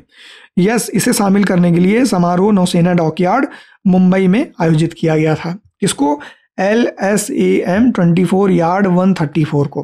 फिर अगला है भारत का पहला क्वांटम कंप्यूटिंग गांव, तो आंध्र प्रदेश सरकार के द्वारा रियल टाइम गवर्नेंस सोसाइटी के तत्वाधान में सचिवालय में एक उच्च स्तरीय बैठक आयोजित की गई है कि हम भारत का पहला क्वांटम कंप्यूटिंग गांव बनाएंगे। अगला है भारत का सबसे बड़ा क्रूज टर्मिनल, तो केंद्रीय मंत्री सर्बानंद सोनोवाल ने मुख्यमंत्री अंतर्राष्ट्रीय क्रूज टर्मिनल से क्रूज संचालन का औपचारिक शुभारंभ किया है, शायद इस क्रूज का नाम एम्प्रेस था। फिर International Big Cat Alliance IBCA का मुख्यालय, तो भूपेंद्र यादव को इसका जो अध्यक्ष बनाया गया है और भूपेंद्र सिंह को अध्यक्ष बनाया गया और SB यादव या SP यादव को इसका उपाध्यक्ष बनाया गया है। ये हमने इसी में पढ़ा था संक्षिप्तियों में पहले पार्ट में। तो भारत सरकार और इंटरनेशनल बिग कैट अलायंस के मध्य में नई दिल्ली में मुख्यालय हेतु समझौता हस्ताक्षरित हुआ है और IBCA का जो मुख्यालय और सचिवालय भारत में स्थापित किया जाएगा। अगला है निसार उपग्रह मिशन, यह नासा और इसरो का संयुक्त रूप से विकसित एक अत्याधुनिक पृथ्वी अवलोकन उपग्रह लॉन्च किया गया है। निसार का जो पूर्ण रूप है वो है NASA ISRO synthetic aperture radar, तो नासा इसरो तो निसार में यही हो जाएगा। अगला इंदिरा गांधी अंतर्राष्ट्रीय हवाई अड्डा नई दिल्ली, अब ये जो है एयरपोर्ट काउंसिल इंटरनेशनल ने विश्व की वर्ष 2024 की नवीनतम रैंकिंग में यह 9वां व्यस्त हवाई अड्डा इसे घोषित किया गया है। हॉर्सफील्ड एक्शन जो अटलांटा अंतर्राष्ट्रीय हवाई अड्डा है पहले स्थान पर है, दुबई अंतर्राष्ट्रीय हवाई अड्डा दूसरे स्थान पर और डलास फोर्थ वर्थ अंतर्राष्ट्रीय हवाई अड्डा तीसरे स्थान पर है। फिर विश्व का पहला 3D प्रिंटेड ट्रेन स्टेशन, यह कहाँ बनाया है, तो जापान में वेस्ट जापान रेलवे कंपनी के द्वारा बनाया गया और स्टेशन का नाम है हात्सुशिमा स्टेशन। फिर भारत का पहला उच्च ऊंचाई वायुमंडलीय एवं जलवायु अनुसंधान केंद्र, तो इसको कश्मीर के उधमपुर जिले के चेनानी नत्था टॉप में इस केंद्र का उद्घाटन किया गया है। रेलवे स्टेशन पर सौर ऊर्जा संयंत्र लगाने में अग्रणी राज्य कौन है, राजस्थान है। इन्होंने रेलवे स्टेशनों पर सौर ऊर्जा संयंत्र लगाने के मामले में महाराष्ट्र दूसरे नंबर पर, पश्चिम बंगाल तीसरे स्थान पर और उत्तर प्रदेश चौथे स्थान पर है। अब पुलिस की भर्ती में अग्निवीरों को 20% आरक्षण, ये भी हमने बात की है, यह कहाँ, हरियाणा के मुख्यमंत्री नायब सिंह सैनी ने यह घोषणा की है। फिर भारत में महिलाएं और पुरुष 2024 प्रवृत्ति संकेतक और डेटा, इसके बारे में जानते हैं, थोड़ा जटिल हो सकता है लेकिन समझते हैं। सांख्यिकी और कार्यक्रम कार्यान्वयन मंत्रालय भारत सरकार के द्वारा इसका 26वां संस्करण जारी किया गया है और इसमें कहा गया है कि 15 वर्ष या उससे अधिक आयु के लोगों में महिला श्रम भागीदारी जो 2017-18 में 49.8% है, उससे बढ़कर के 23-24 में 60.1% हो गई है। फिर पुरुष डीमैट खाता धारकों की संख्या 2021 में 26.59 मिलियन थी, 2024 में बढ़कर 115.31 मिलियन हो गई, क्योंकि अब आप डीमैट अकाउंट जो शेयर बाजार में उतरने के लिए होता है एक जरूरी अकाउंट, उसको खोलने के लिए आप दुनिया भर के एप्लीकेशन है, जीरोधा, धन, इसके अलावा आप मोतीलाल ओसवाल का देख सकते हैं, आप ग्रो देख सकते हैं, तो ये बहुत ईजिली इसको खोलने के लिए आपको एक सुलभ सुविधा देते हैं, इस वजह से इतनी ज़्यादा संख्या हो गई है और यही हमारा डिजिटल इंडिया है।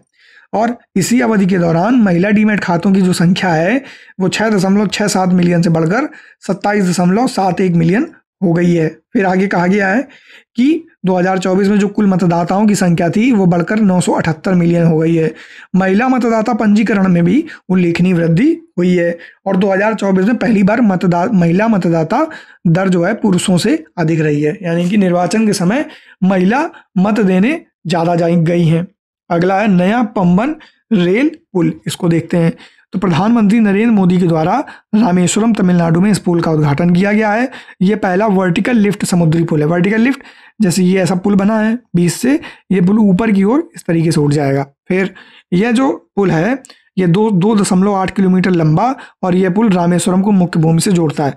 या तो इस तरीके से नहीं उठेगा तो बीच का कुछ हिस्सा अलग से काट करके इसको ऊपर की ओर लिफ्ट कर दिया जाएगा। ये 2 तरीके हैं जिनसे वर्टिकली ऊपर उठा दिया जाता है। फिर ब्लाइंड साइड चिप, तो इलॉन मस्क की जो कंपनी है न्यूरालिंक, उसने वर्ष 2025 के अंत तक अपनी इस दृश्य कृत्रिम अंग डिवाइस को पहली बार किसी मानव में प्रत्यारोपित करने की घोषणा की है। ब्लाइंड साइड चिप को न्यूरालिंक कंपनी इलॉन मस्क की है, ये याद रखिएगा।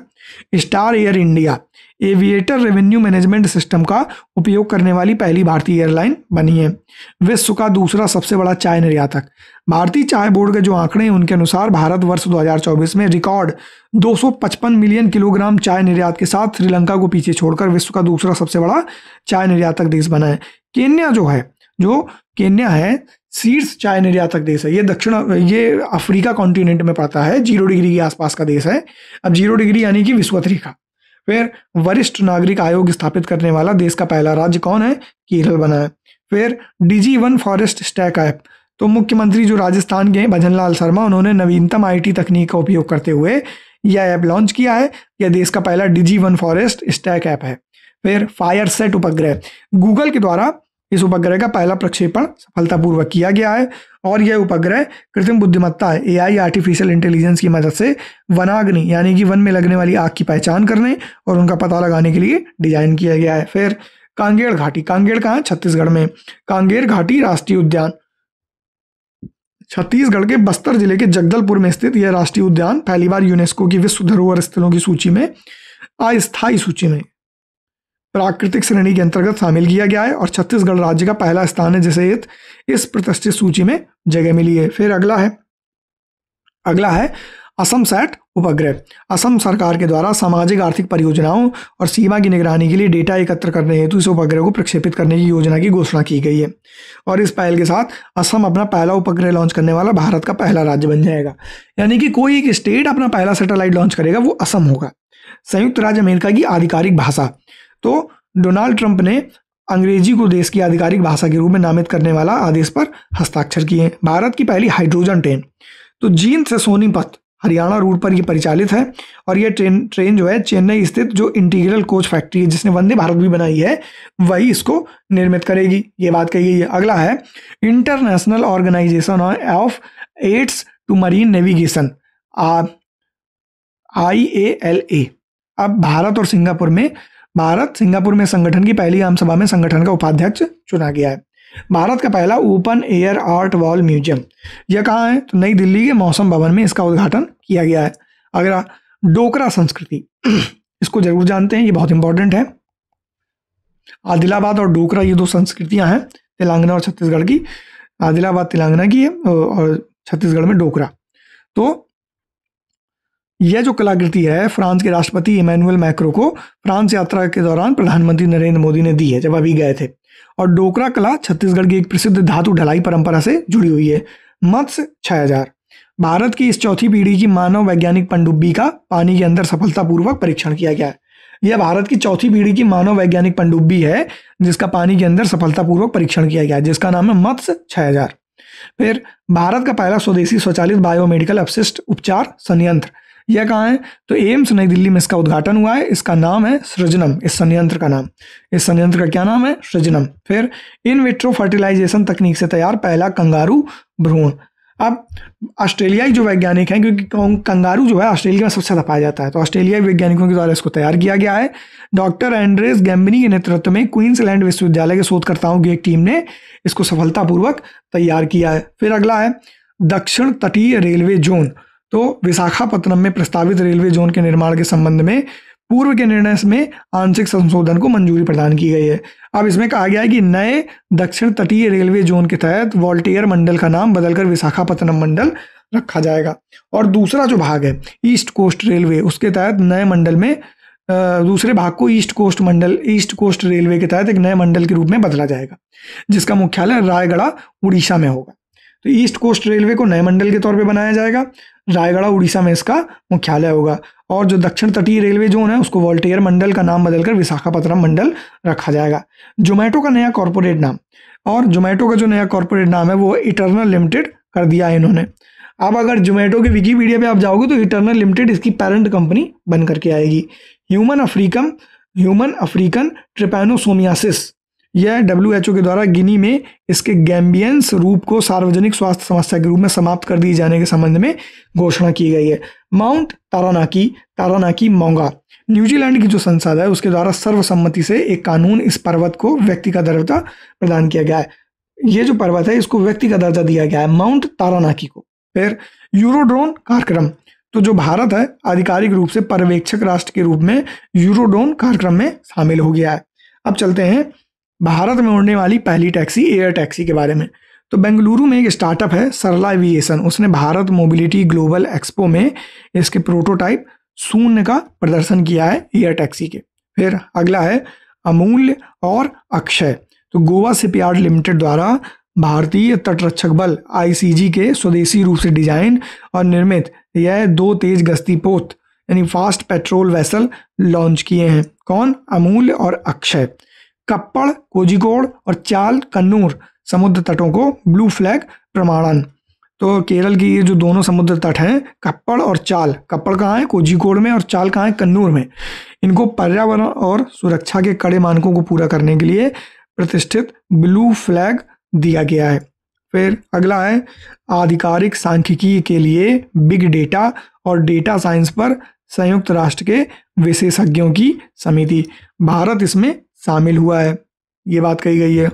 अगला है साइबर हमलों के मामलों में वर्ष 2024 में दूसरा सबसे लक्षित देश, तो क्लाउड सेक के एनुअल थ्रेट लैंडस्केप रिपोर्ट 2024 के अनुसार भारत 2024 में साइबर हमलों का शिकार होने वाला दूसरा सबसे लक्षित देश है।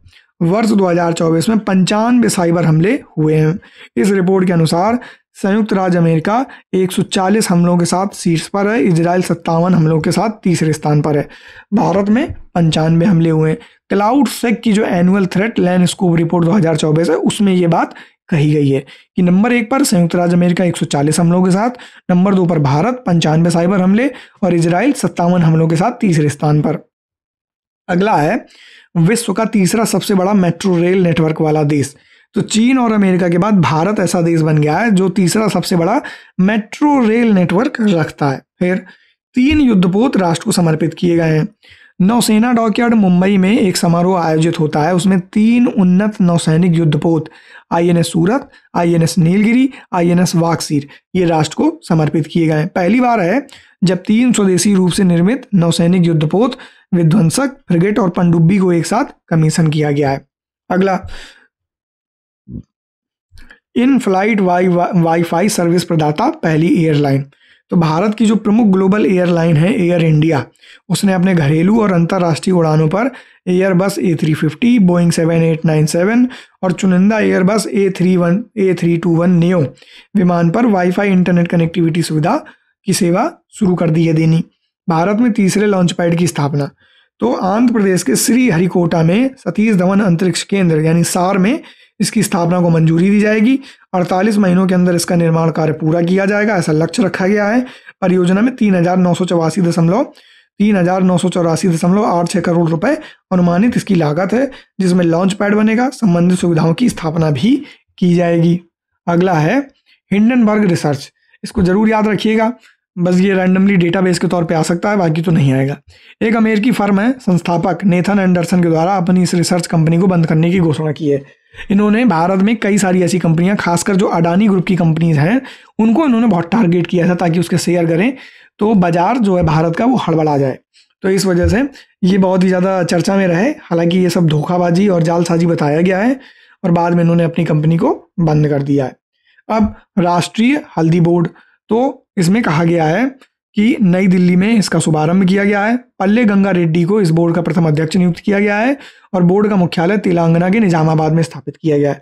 हल्दी को लेकर के भारत सरकार की बहुत अच्छी योजना है। भारत सरकार का ये कहना है कि हम हल्दी का जो अभी निर्यात जो एक्सपोर्ट करते हैं अन्य देशों में, हम उसको बढ़ाना चाहते हैं। इस वजह से भारत इसको लेकर के बहुत सराहनीय कदम कर रहा है। ये बात कही गई है। पिछली जो मैगजीन थी उसमें काफ़ी बड़ा आर्टिकल आया था इससे जुड़ा हुआ, जो इसके व्यापार को बढ़ाने को लेकर के था, जो मैंने कट शॉर्ट आपको बता दी बात। अगला है देवी अहिल्याबाई होलकर हवाई अड्डा। यह जो केंद्रीय मंत्री किंजरापू राम मोहन नायडू हैं, उन्होंने, नाम याद ना रहे तो भी कोई दिक्कत नहीं है, इंदौर मध्य प्रदेश स्थित इस हवाई अड्डे पर सामग्री पुनर्प्राप्ति सुविधा का उद्घाटन किया है। देवी अहिल्याबाई होलकर हवाई अड्डा कहाँ है? तो ये इंदौर का है और यह हवाई अड्डा भारत का पहला शून्य कचरा हवाई अड्डा बन गया है। प्रधानमंत्री नरेंद्र मोदी ने देवी अहिल्याबाई का एक कार्यक्रम था भोपाल में, उसी समय पर इंदौर का जो हवाई अड्डा था उसको बदल करके देवी अहिल्याबाई हवाई अड्डा कर दिया था। राष्ट्रीय परिदृश्य में हमने इस चीज़ को पढ़ रखा है। भारत का पहला बाल कैंसर अस्पताल, तो बिहार के मुख्यमंत्री नीतीश कुमार ने पटना में महावीर बाल कैंसर अस्पताल की आधारशिला रखी है। विश्व का पहला कार्बन डाइऑक्साइड CO2 से मेथनॉल रूपांतर संयंत्र, तो भारत की सबसे बड़ी जो विद्युत उत्पादक कंपनी NTPC है, उसने विंध्याचल संयंत्र में इसका उद्घाटन किया है। कौन किसका उद्घाटन किया है? तो पहला कार्बन डाइऑक्साइड से मेथनॉल रूपांतर संयंत्र जो विश्व का है। अब सोच लीजिए कि अगर हम CO2 से मेथनॉल बना लेंगे तो कितनी सारी CO2 एटमॉस्फेयर से सक करके या अन्य विधियों से हम CO2 का समन करके उसको मेथनॉल में बदल सकते हैं। अगला है सेमीकंडक्टर नीति लागू करने वाला भारत का पहला राज्य, यह है गुजरात, क्योंकि यहाँ पर 3 तो अकेले सानंद में, इसके अलावा धुलेरा गुजरात में ही कम से कम टोटल 5 प्लांट लगभग यहाँ पर लगेंगे और 4 अभी लग रहे हैं। एक लेटेस्ट जो है वो शायद टाटा वालों का है। अगला है गुजरात सरकार के द्वारा गुजरात सेमीकंडक्टर नीति 2022-27 पेश की गई है, जिसके तहत यह सेमीकंडक्टर नीति को लागू करते हैं। फिर अदम्य और अक्षर, तो भारतीय तटरक्षक बल है, इंडियन कोस्ट गार्ड जो फोर्स है, ग्रुप है, उसने दोनों घरेलू फास्ट पेट्रोल वेसल लॉन्च किए हैं। इसके बारे में हमने अभी यहाँ भी पढ़ रखा है, मैं दिखाता हूँ आपको। और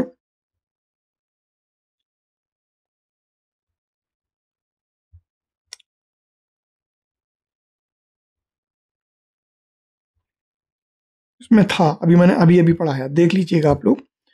तो यह दोनों FPV गोवा शिपयार्ड लिमिटेड के द्वारा निर्मित किए गए हैं। अधिकतम गति 27 नॉट और विस्थापन क्षमता 320 टन है। किनके?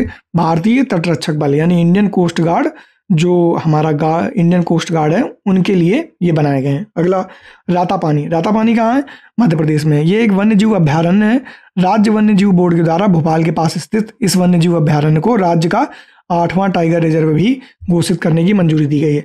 अब आप कमेंट करके ये बताइएगा कि कौन सा ऐसा देश का राज्य है जहां सबसे ज़्यादा टाइगर रिजर्व में है और वहां लेटेस्ट कौन है? रातापानी से भी एक लेटेस्ट है, जिसका नाम बताइएगा आप।